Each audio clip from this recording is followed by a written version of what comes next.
gonna hit you guys with one last question, Yeah. and then you guys can. What role do you think the new generation plays, and what responsibility do they have in conserving the environment? They've got a lot of decisions to make. Yeah, for sure. And I guess, do you guys have hope for it? Because, like, the new generation is going to be the one that's going to be, like, unfortunately, like, thrown this, like, crisis that we're in. And, like, do you think that they have the capacity to become, like, well, for me personally, I think that the only responsibility that they have as, like, well, I guess, like, people in general, not just, like, them, but I guess them, yeah, because they're going to be the ones who are, like, making the decisions in the future, would be to educate themselves. I think education is probably the best thing that you can do. And like we discussed before, I think that's probably going to be pretty hard, considering the amount, how hard and how difficult it is to find, like, tried and true information in an age where, like, there's misinformation everywhere. You don't know what to believe, you know? And it's like the attitudes that you said before. It's either like this tribal, like, mentality of, like, this is the fact and this is what I believe, and if this is not, like, you know, it's like a dogma that they follow. It's either like a fanatic or a dismissive individual, where it's just like, reality is going to start to slap people in the face more, and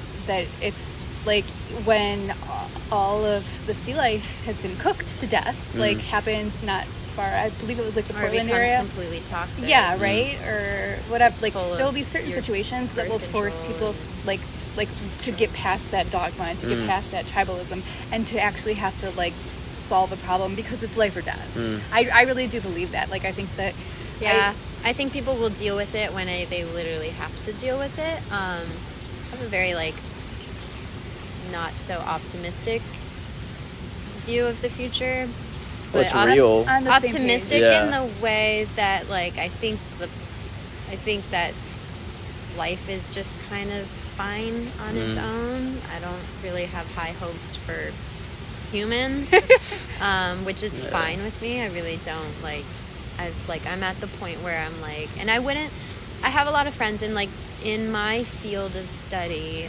A lot of people that I work with or I know think it's ridiculous to have a child in the world that we live in, knowing that we're past the point of going back. Like, we're past the tipping point in my, like we're fucked. like there's no going back. So once I accept that, then it's easier for me to just kind of, I just happen to be someone, even thinking that I'm fucked with where we're at, I still want to enjoy the natural world while I have it here, and to learn more, and I don't want to really do too much to, like, harm it or anything like that. Like, but that's just like my passion as a person. And so, like, when people say, well, how like, why would you ever want to have a kid in this world? It's like, well, we're all gonna die anyways. Like, so why is it such a bad thing to have a child in a dying world? If, like, that's been the nature of how it's been for years. So, like, yeah. And I think of, like, myself, if the world were to end in a week, does that mean, like, I wish I never lived? No. And, like, okay, the world ends in a week, but, like, God, man, the chances that I got to live is, like, what the fuck? Like, if I believed in miracles, I believe in that miracle, that I got to live a life. And so, like, that's always, like, my comeback when people are like, how could you have a child in this world? It's such a terrible world. I'm like, I personally just think it's great. Like, are we past the point of it being a sustainable world for our life form to be in? Yes, we're past that point. But does that mean that life will not go on? I mean, life has gone on. Life was on Earth before it was habitable by humans. So life will be on the planet after it becomes once again uninhabitable by humans. Right. And I mean, I'm at the point where I'm like, I don't have a problem with that. That's interesting. I feel very similarly to you, like, almost identical. It's funny though, I do have a child, and so, you know, obviously, like, that was something I thought about before having a child, and a concern, and it remained a concern. It is a concern to this day, and it's something that gives me great angst, like, all the time, right? Because I'm like, what is he gonna have to deal with? And how long will we make it? How long can we keep this going? Like, it's scary to me, right? And so I feel like almost like a rabid animal sometimes. Like, I need to do stuff and I need to do it now because urgent things need to happen, change needs to happen.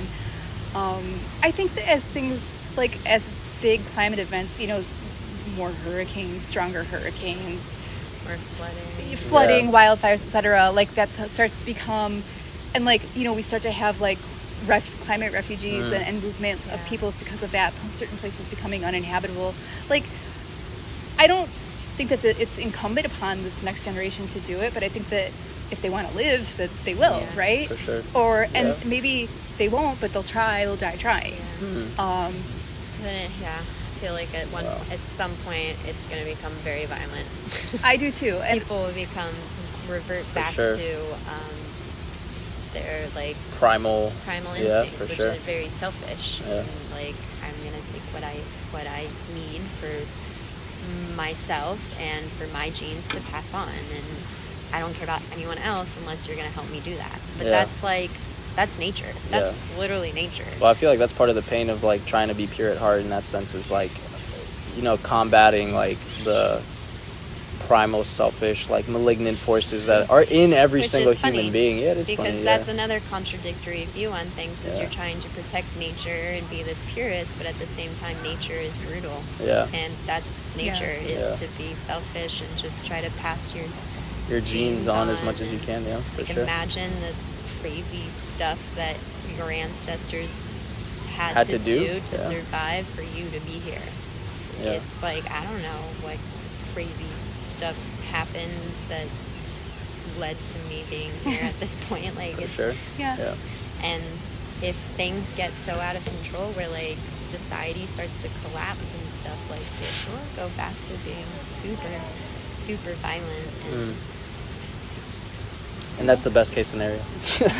But I do think that in spite of misinformation, I think that like this next generation, it's something that like they're gonna grow up with, and like I worry about my son, like I guess feeling hopeless, because I feel like there's two routes you can go. You can feel like we're fucked, there's no point in doing anything, like let's, you know, be hedonists and like continue to fuck the world, or you can actively like try to change. But I think that this next generation, as the obstacles become greater, I really will believe rise up and fight their hardest and take things more seriously and push harder and expect more of government and band together.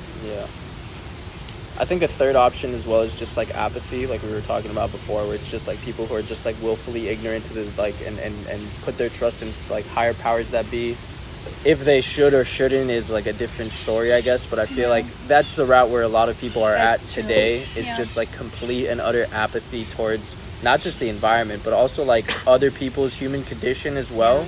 Like when you talk about climate refugees and stuff, and like you said, we talked about it a lot before, like if it's not up close and personal and it does not have a direct effect on you, a lot of people will not care, which is something that's really frightening, because I feel like that has something to do with like either you could call it like our lowering attention spans or like our lowering apathy, but you look around and you just see a lot of people who are very despondent, very depressive, like very unaware and unattentive, like willfully, and that's really disappointing as somebody who's growing up in a generation where it's just like, you know, maybe we can do something, you know, like this is not over, like there's a lot of things that can be done, not just in terms of the environment, but in a lot of things in general, in politics and like national philosophy of being as well. Like I feel like a lot of things need to change before they get better, and you know, I think things are changing a little bit, and I think that they like this next generation just needs to like move forward with complete disregard for like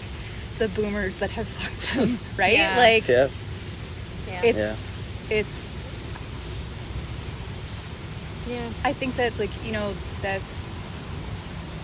is a lot of apathy at amongst certain groups and certain income levels, and the status quo, you know, they're trying to preserve that, but I think that increasingly more people resent it, and then they have apathy for that reason.